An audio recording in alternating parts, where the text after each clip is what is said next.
नमस्कार उमेश जी, बहुत बहुत स्वागत है आपका। जय सिया राम मंजू जी। जय सिया राम।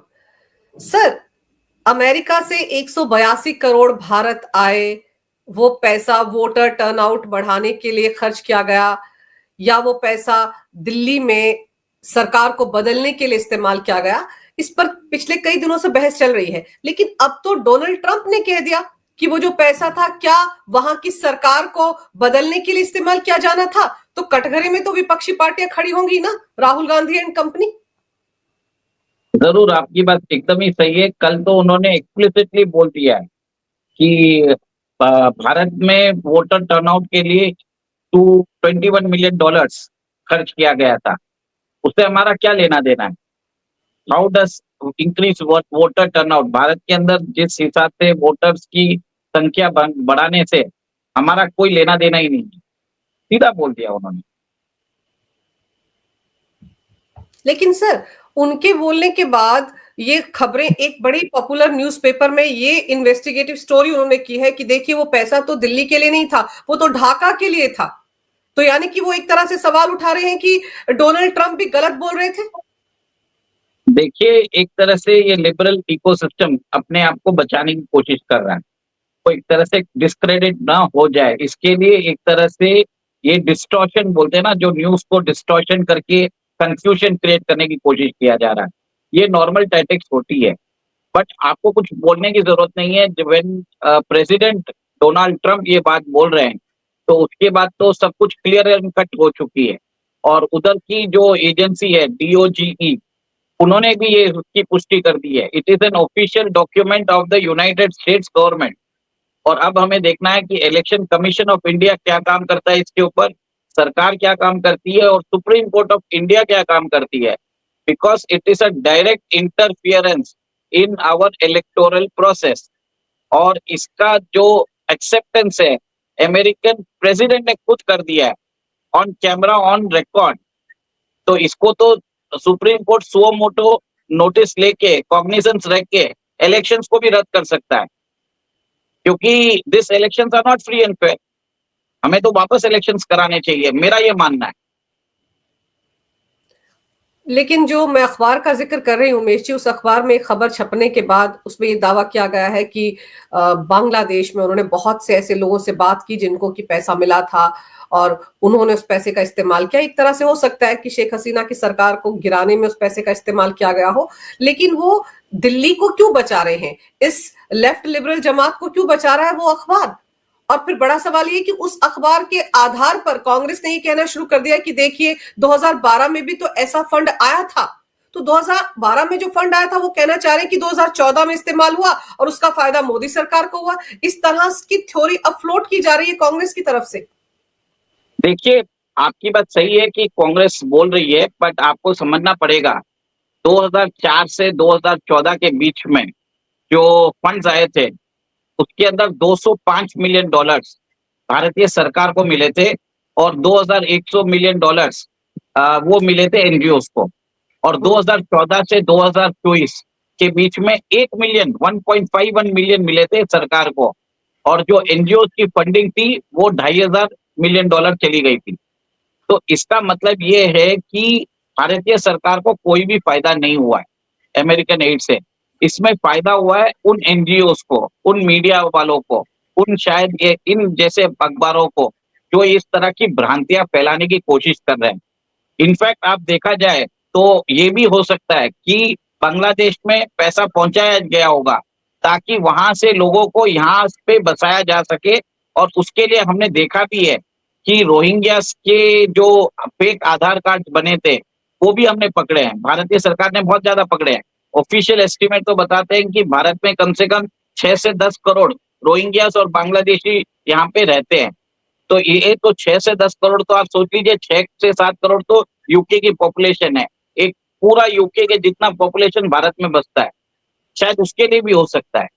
तो गलत नहीं बोल रहे हैं। ऐसा है कि बांग्लादेश से लोगों को बुलाया गया ताकि उनको दूसरे भारत के दूसरे भागों में उनको बसाया जा सके और वहां पे डेमोग्राफिक चेंज करके वहां पे इलेक्शन रिजल्ट को इन्फ्लुएंस किया जा सकता है। और आपको मालूम है झारखंड की जो हाईकोर्ट है उसने केंद्र सरकार को भी तलब किया है और उन्होंने पूछा है कि आप इसके बारे में क्या कर रहे हो। तो और आपने हर जगह देखा है, असम में देख लीजिए, दिल्ली में देख लीजिए, और कहीं ना कहीं यहाँ पे पिटिशन दायर किया जा रहा है सुप्रीम कोर्ट में कि इनको बेनिफिट मिलना नहीं चाहिए कि क्या करना चाहिए। ऐसी भी बातें हो रही है। ये तो इकोसिस्टम इनको बचाने के लिए हमेशा रेडी है। लेकिन सर, जैसे आप कह रहे हैं कि 2004 से 2014 के बीच में पैसा आया, और फिर आप ये भी कह रहे हैं कि 2014 से 2024 के बीच में भी केंद्र सरकार को अमेरिका से पैसा मिला, तो केंद्र सरकार को फंडिंग क्यों होती है अमेरिका से?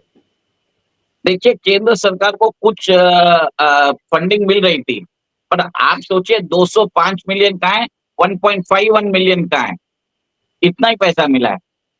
यूपीए की सरकार के ये जो दौरान 200। 182 तो ये जो 182 करोड़ है, आप भी कह रहे हैं कि ये सरकार को मिला है? ये सरकार को नहीं मिला, ये एनजीओ को मिला है। लेकिन 1.1 मिलियन आप ये कह रहे हैं कि केंद्र सरकार को मिला है 2014 से लेकर 2024 के बीच। हाँ, वो बहुत ही कम है। 1.51 मिलियन कितना होता है आप देख लीजिए। और लेकिन 200। क्यों देता है सर? क्यों अमेरिका भारत को पैसा क्यों देता है? सर, मैडम कुछ एड के लिए देता होगा, कोई गवर्नमेंट प्रोग्राम के लिए देता होगा, जैसे हेल्थ स्टडी करने के लिए। तो ये भी हो सकता है कि मोदी सरकार के स्टार्टिंग में दिया होगा, और जैसे ही देखा कि मोदी सरकार बात नहीं मान रही है तो मोदी सरकार की उन्होंने फंडिंग बंद कर दी होगी। तो कहाँ पे 205 मिलियन, कहाँ पे 1.51 मिलियन, आप सोच लीजिए। तो ये नेग्लिजिबल है, नहीं के बराबर मिला। और वो सोचिए, एनजीओ को मिल रहा था 2100 मिलियन, उसको 2500 मिलियन कर दिया। तो ऑब्वियसली बात ये है कि आपने देखा है कि डोनाल्ड ट्रंप ने खुद बोल दिया है कि यहाँ पे भारत के अंदर एक तरह से रेजिम चेंज का ऑपरेशन ट्राई किया है। और बीजेपी की जो चली थी 240 आई है, it was a rigged election, जिसके अंदर बीजेपी को क्लियर कट मेजोरिटी मिल रही थी। सारे ओपिनियन सर्वे सब बोल रहे थे अगर 240 आई है तो बीजेपी को तो इलेक्शन कमीशन ऑफ इंडिया में वापस बोलना चाहिए कि इलेक्शन वापस कराइए, या इसकी जांच करवाइए, या अपनी इन्वेस्टिगेशन एजेंसी को लगाइए कि किस किस को पैसा मिला, कहाँ पे यूज हुआ, कैसे यूज हुआ, क्या वो पैसा वैसे ट्रांसफर किया गया कि भारत की जोड़ो यात्रा में जब राहुल गांधी कर रहे होंगे तब उसको सपोर्ट किया गया। उन इकोसिस्टम का वो उनकी इन्वॉल्वमेंट चेक करनी चाहिए। हमने बार बार देखा है कि जो जॉर्ज सोरोस के ओएसएफ फाउंडेशन के अधिकारी वो दिखे थे राहुल गांधी की यात्रा में, उनका भी रोल, उनके भी कॉल रिकॉर्ड्स, उनके भी जो ट्रैकिंग होती है फंड्स की, we should be tracking that also कि फंड्स मिले हैं कि एक्चुअल उनमें बेनिफिशियरीज कौन था। उसमें beneficiary it was meant to divert the funds for the political campaign of Congress. We have to see that. पर सर, एक चीज और है ना कि डोनाल्ड ट्रंप ने दो दो बार ये बात कही, और अब देश में ही ऐसी अखबारें हैं जो इस मुद्दे को घुमाने में लग गई हैं कि ये पैसा दिल्ली के लिए नहीं, ढाका के लिए था। और ऐसे में कांग्रेस को एक तरह से मौका मिल गया है ये कहने का कि देखिए डोनाल्ड ट्रंप झूठ बोल रहे हैं। क्या अमेरिका जैसे देश का प्रेसिडेंट बिना फैक्ट्स के इतनी बड़ी जानकारी दे सकता है? और वहां का डीओजीई जो डिपार्टमेंट है वो तो पूरी लिस्ट दे रहा है, उस लिस्ट में भारत का नाम लिखा हुआ है, लिखा है कि भारत को 182 करोड़ 21 मिलियन डॉलर मिले हैं। इसको कैसे झुटलाया जा सकता है? ये तो एक तरह से प्रोपेगेंडा शुरू हो गया ना देश में, ये कहने का कि डोनाल्ड ट्रंप झूठ बोल रहे हैं, कोई पैसा नहीं आया, किसी एनजीओ को कोई पैसा ही नहीं मिला। देखिए, वो तो अभी डिनाई करना ही पड़ेगा ना उनको, उनके पास कोई ऑप्शन नहीं है, चोरी पकड़ी गई है। डोनाल्ड ट्रंप ने तो क्लियर कट बोला है 21 मिलियन डॉलर्स इंडिया को भेजा है, 29 मिलियन डॉलर्स ढाका को भेजा है, 20 मिलियन डॉलर्स नेपाल के अंदर भेजा है। वो तो सारी कंट्रीज का नाम दे रहे हैं और फिगर्स के लिए बता रहे हैं, मतलब एक्यूरेट फिगर्स के साथ बता रहे हैं। वो बिना फैक्ट्स के तो कुछ बात ही नहीं कर रहे हैं। आप ये सोचिए, जो इस आदमी की, देखिए इसकी एज 80 साल की है, but he remembers all the facts so clearly. कहीं भी एक्सटेम्पोर स्पीच नहीं है, कहीं भी यूज नहीं कर रहे हैं। He knows all the facts, उनको तो मालूम है। American president at 80 years speaking all the facts, वो भी क्लियर कट बात कर रहे हैं, और कोई भी जवाब उनको पूछता है उसका सीधा जवाब दे रहे हैं। वो ऐसा बाइडन मतलब थोड़ी है, बाइडन तो भुलक्कड़ थे, आधी बातें भूल जाते थे। वो बाइडन थोड़े, ये तो डोनाल्ड ट्रंप है ना। ये तो हम लोगों को भी याद रखना चाहिए, जो आरोप लगा रहे हैं उनको भी याद रखना चाहिए सर। देखिए, बाइडन तो ऐसा है कि बहुत बार तो आपने देखा होगा कि वो हैंडशेक करते हुए भी पाए गए हैं। किसके साथ हैंडशेक करें किसी को मालूम नहीं है।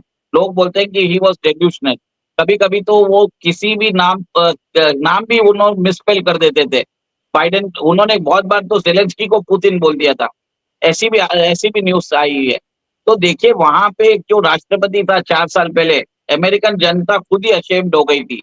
तो आप सोचिए इस बार डोनाल्ड ट्रंप को 65% वोट शेयर मिला है। तो मतलब 65% अनप्रेसिडेंटेड होता है अंजू जी।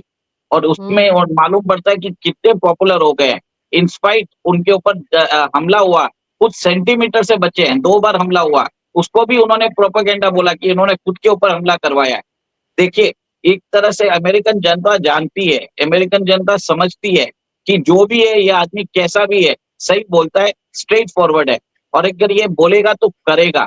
तो अमेरिकन जनता ऐसी तो बेवकूफ नहीं है कि इसको लेके आएगी, वो one of the most informed electrode है प्लेनेट में।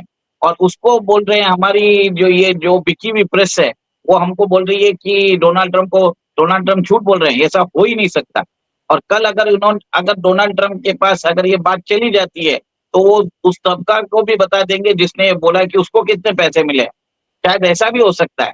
अगली बार वो सब बता देंगे कि कौन से पत्रकार को कितना पैसा मिला और उन्होंने कहाँ-कहाँ ट्रेनिंग ली। जैसे आपको मालूम है सीआईए ने अपनी एक फ्रंट ऑर्गेनाइजेशन के थ्रू बहुत सारे पत्रकारों को ट्रेनिंग दी है कि कैसे रिपोर्ट करने की। वो भी बात हम्म। आएगी। और सर यूएस एआईडी ने भी तो कितना खुलासा किया था, पत्रकारों के नाम तक दिए थे कि हमने किस किस को कितना पैसा दिया है। ये आपस में जुड़े हुए मामले ही तो हैं, उनको भी तो बताया गया कैसे प्रोपेगेंडा करना है मोदी सरकार के खिलाफ या बीजेपी के खिलाफ या देश के खिलाफ। और फिर यस। सवाल कांग्रेस की तरफ से सर ये भी उठाया जा रहा है कि देखिए पैसा कैसे आ गया इतना देश में, मोदी सरकार हाथ पे हाथ धरकर बैठी हुई थी, उनको पता क्यों नहीं चला कि 182 करोड़ रुपया आया है एनजीओ के खाते में। मोदी सरकार सब कुछ ट्रैक कर रही है। सारे जो एनजीओस और ट्रस्ट है, उनको एफसीआरए में रजिस्टर करने को बोल दिया है। और आपने देखा है कि अगर वो कंप्लाई नहीं करते हैं, तो कितने सारे जॉर्ज सोरोस के फाउंडेशन के सपोर्टेड एनजीओस है, उनका लाइसेंस कैंसल कर दिया है। और एक तरह से इनको ये समझ में आ गया सबकी फंडिंग बंद हो गई है। ऐसी फंडिंग बंद हो गई है कि सोचिए प्रशांत किशोर जिसने बोला था कि मैं इलेक्शन कैंपेन मैनेजमेंट नहीं करूंगा, वापस वो तमिलनाडु जाके जोसेफ विजय के लिए वो इलेक्शन कैंपेन मैनेजमेंट स्टार्ट कर चुके हैं। तो आप समझ में आ जाइए कि सब लोगों को काम पे करने के लिए हो गया है। और आपको बता देता हूँ नवंबर 5 को जब डोनाल्ड ट्रंप जीते थे, पूरे भारत के अंदर जो लेफ्टिस्ट मीडिया है, लेफ्टिस्ट इकोसिस्टम है, उसमें मातम का माहौल छा गया था। क्योंकि एडवोकेसी के लिए पैसे नहीं मिलेंगे, एक्टिविज्म के लिए पैसे नहीं मिलेंगे, वोकिज्म के लिए पैसे नहीं मिलेंगे। तो एक तरह से ये पूरा कबाल को पैसे मिलने वाले नहीं है, जो बाइडेन एडमिनिस्ट्रेशन में भर-भर के आया था। और उस समय जब पैसा आया था, हमने देखा कि शाहीन बाग बना दिया था दिल्ली में। आपने देखा फार्मर्स प्रोटेस्ट बना दिए गए थे, ऑर्गेनाइज्ड प्रोटेस्ट हुए थे बेंगलोर में भी आपने देखा होगा। कहीं-कहीं फॉक्सट्रॉनिक्स और जो ताइवान की कंपनी भारत में आ रही है, उनके ऊपर अटैक हुए थे। अभी देखिए सैमसंग की फैक्ट्री जो श्रीपेरुम्बदूर में है, उधर उनको बोलना पड़ रहा है कि आप हमारे वर्कर्स को स्टेट गवर्नमेंट को बोल रहे हैं। तो एक तरह से पैसा हर जगह से बंद होता जा रहा है। और उस पैसे का बंद होने से और एक्सपोज होने के लिए सब लोग अभी चिंता में हैं। तो एक तरह से वो बोलते हैं कि डोनाल्ड ट्रंप को ही हम उसको डिस्क्रेडिट कर दें, वो होने वाला नहीं है। लेकिन सर आपसे ही जानना चाह रही हूँ कि 182 करोड़ रुपया अगर आया, क्योंकि आपको याद होगा मोदी सरकार ने कई हजार एनजीओ को बंद भी किया था जिनको बाहर से फंडिंग मिलती थी, पैसा आता था, पता नहीं कहाँ वो पैसा खर्च किया जाता था। लेकिन अब ये 182 करोड़ रुपया अगर एनजीओ के जरिए आया और भारत जोड़ो तोड़ो यात्रा तक पहुंचा, तो इसको ट्रैक करना क्या बहुत मुश्किल काम है? देखिए कुछ एनजीओ जो जिस अमाउंट में आया होगा, बहुत छोटे-छोटे अमाउंट में भेजा होगा, बहुत सारे एंटिटीज को भेजा होगा। इसको इतना मुश्किल से ट्रैक करना बहुत मुश्किल है। यहाँ तक बात आई थी कि लोकसभा इलेक्शन के दौरान बहुत सारे लोगों को बाहर से पैसे मिले थे और उन्होंने आईटी रिटर्न्स भी फाइल किया था, टैक्स भी भरे थे। अल्टीमेटली वो पैसा यूज किया गया था ऑपोजिशन को हेल्प करने के लिए। तो आप कर क्या सकते हो? ये सब चीज आप ट्रैक नहीं कर सकते हो। सर्कमस्टेंशियली आप डेटा के थ्रू आपको पता लग जाएगा कि इस साल इसने इतना किया, लास्ट ईयर अब ये नहीं कर रहा है। तो आपको समझ में आ जाएगा। ये सर्कमस्टेंशियल प्रूफ होता है, पर इसको एविडेंस नहीं मान सकते। तो मेरे हिसाब से ट्रैक तो हो जाएंगे, डिपार्टमेंट को मालूम पड़ जाएगा, बट क्या है इसको एविडेंस और कन्विक्शन करने के लिए टाइम लगेगा, उसके लिए आप इतना ट्रैकिंग नहीं कर पाओगे। सर न्यूज क्लिक को तो चाइना से पैसा आया था, उसको लेकर भी ईडी ने छापे मारे थे। आप देखिए कितना पैसा आया था, वो भी एंटी इंडिया प्रोपेगेंडा चलाने के लिए। तो चाइना, यूएस ये भारत की सरकार को डिस्टेबलाइज करने के लिए इस तरह के कारनामे करवाते हैं। यहाँ की पत्रकारों के जरिए ये बात तो कई बार सुन रहे हैं, लेकिन पहली बार मतलब एक देश का प्रेसिडेंट कह रहा है, तब तो सबको भरोसा होना चाहिए, लेकिन उस पर भी सवाल खड़े कर रहे हैं। देखिए, प्रेसिडेंट ऑफ यूनाइटेड स्टेट्स अगर कुछ बोलते हैं तो उसमें क्रेडिबिलिटी होती है। और आपको मालूम है, प्रेसिडेंट ऑफ यूनाइटेड स्टेट्स बात कर रहे हैं, उनके प्रेडिसेसर जो बाइडेन एडमिनिस्ट्रेशन है उन्होंने ये काम किया है। और यूएस को उन्होंने खुद एडमिट किया है कि सीआईए का फ्रंट आर्म था यूएसएड। और यूएसएड वो ऑर्गेनाइजेशन है जिन्होंने चाइना में कोविड वायरस जो वायरस है उसको बनाने के लिए फंडिंग दी थी। और आपको ये मालूम है कि बाइडेन एडमिनिस्ट्रेशन ने जाने से पहले बहुत लोगों को क्लेमेंसी दे दी थी, प्रेसिडेंशियल पार्डन दे दिया था, तो एक तरह से उनको बचा लिया है। पर डोनाल्ड ट्रंप क्या कर रहे हैं, सबको एक्सपोज कर रहे हैं कि देखो ये हुआ है। उन्होंने पब्लिक में सारी फाइलें खोल दी है, जिसको जो समझ में आता है। अब ये छोड़िए ना, पाकिस्तान के अंदर आपने देखिए उधर भी वही बात कर रहे हैं। इमरान खान के जो उधर के प्रेसिडेंट है आलवी, जो यूएस गए थे, उन्होंने भी बोला कि पाकिस्तान में भी इमरान खान को हटाया गया था। तो ऐसा नहीं है कि सिर्फ भारत में बोल रहे हैं, पाकिस्तान भी बोल रहा है। आज एक टाइम पे ऐसा हो गया कि भारत और पाकिस्तान एक ही टोन पे दोनों एक ही चीज बोल रहे हैं। तो कहीं ना कहीं इस चीज में तो तथ्य तो है। और प्रेसिडेंट ऑफ यूनाइटेड स्टेट अगर कुछ बोलता है तो उसकी वैल्यू है, और ऑन रिकॉर्ड बोल रहा है, वो तो प्रूफ दे देगा कल। आप क्या करोगे, सीआईए के वेबसाइट पे अगर आ गया कि इन लोगों को मिला है पैसा, और बैंक नंबर्स के साथ, ट्रांसफर के साथ अगर पूरा डिटेल दे दिया, तो क्या कर सकते हो? क्योंकि आपको मालूम है कि जो भी ट्रांजैक्शन होते हैं स्विफ्ट नेटवर्क के पास थ्रू होते हैं, और स्विफ्ट नेटवर्क का कंट्रोल अमेरिका के हाथ में है। तो ऐसा कुछ हो ही नहीं सकता। ये भले ही प्रोपेगेंडा चला दे, आखिर में ये लोग एक्सपोज होना ही है। लेकिन सर, आपको याद होगा जॉर्ज सोरोस की वो कंपनी जो राहुल गांधी को बहुत रिसर्च की चीजें देती थी, जिसके नाम पर वो हर दूसरे दिन प्रेस कॉन्फ्रेंस करके अडानी पर आरोप लगाते थे, भारत सरकार पर आरोप लगाते थे, वो भी तो बंद हो गई ना डोनाल्ड ट्रंप के आने से पहले, ओथ टेकिंग सेरेमनी से पहले। तो उसकी भी तो कोई ना कोई वजह रही होगी। देखिए, डोनाल्ड ट्रंप ने वो लॉ को ही निरस्त कर दिया है, जिसके अंदर वो अडानी को यूएस जो जुडिशियल एजेंसी है उनके पीछे पड़ी थी, वहां का जो अटॉर्नी है उसने पहले ही रिजाइन कर दिया था। और आप ये देखिए, ये सब फैब्रिकेटेड केसेस है। देखिए, एक तरह से अमेरिकन एडमिनिस्ट्रेशन को क्लीन अप कर रहे हैं। वो खुद अपनी एडमिनिस्ट्रेशन को बता रहे हैं कि अमेरिका यहाँ पे रेजिम चेंज ऑपरेशन करता था, अमेरिका में इतनी धोखेबाजी होती थी, tax payer money was used to fund the illegals. आप ये देखिए, कल उन्होंने साइन कर दिया डॉक्यूमेंट्स कि अभी कोई भी पैसा इन इलीगल्स को नहीं मिलेगा, और इन इलीगल्स को आपको मालूम है इनको चेंज करके वापस भेजा जा रहा है। वो बोल रहे हैं आपने अमेरिकन लॉ तोड़ा है, हमको ये नहीं मालूम आप कौन से देश के हो, क्या नेशनलिटी को है, इमीडिएटली पकड़ो, डिपोर्ट करो और उनको वापस भेजो। तो ये तो काम अमेरिका कर रहा है। अमेरिका के अंदर massive scale up free, massive जो बोलते हैं, जो सफाई चल रही है एडमिनिस्ट्रेशन की, आईआरएस के एम्प्लॉइज को फायर करने वाले हैं, वो बता रहे हैं। मतलब, और एक चीज अंजू जी आपको ये बताता हूँ अपने दर्शकों, उन्होंने अभी तक बताया ऑन रिकॉर्ड $55 बिलियन हमने सेव कर दिया है, और उसका 20% अमाउंट वो अमेरिकन टैक्स पेयर्स को रिटर्न करने वाले हैं, और एक एक टैक्स पेयर, एक एक फैमिली को $5,000 मिलने वाले हैं। तो आप सोचिए कि जो अगर पैसा नहीं होगा तो कैसे देगा वो आदमी। तो अभी तो ये जो पैसा पहले इन लोगों को मिलता था, वो पैसा भी अमेरिकन जनता को मिलेगा। प्रॉब्लम वो हो गई है कि इनको फंडिंग बंद हो गई है, तो अब चिल्लाएंगे ना ये लोग, तो अपने आप को बचाने की भी कोशिश करेंगे। बिल्कुल सही कह रहे हैं आप सर, पैसों के बलबूते पर ही तो ये प्रोपेगेंडा चलाते आए हैं, एंटी मोदी एंटी इंडिया। अब पैसा नहीं आएगा तो कैसे रहेंगे, और इसीलिए कहानियों को घुमा फिरा कर पेश किया जा रहा है ताकि ये बच जाए, और कहीं ना कहीं ये हो जाए कि ये पैसा तो भारत के लिए था ही नहीं, ये पैसा तो बांग्लादेश के लिए था। लेकिन डोनाल्ड ट्रंप दो बार ऐसा स्टेटमेंट दे चुके हैं, और एक इतने बड़े देश के प्रेसिडेंट की स्टेटमेंट पर सवाल उठाना अपने आप में दिखाता है कि किस तरह से ये जमात अपने आप को बचाने की कोशिश कर रही है। सर, आपने समय निकाला, इस महत्वपूर्ण विषय पर तमाम जानकारी मेरे दर्शकों को दी, आपका बहुत बहुत धन्यवाद। नमस्कार, भारत माता की जय हो, वंदे मातरम और जय श्री राम।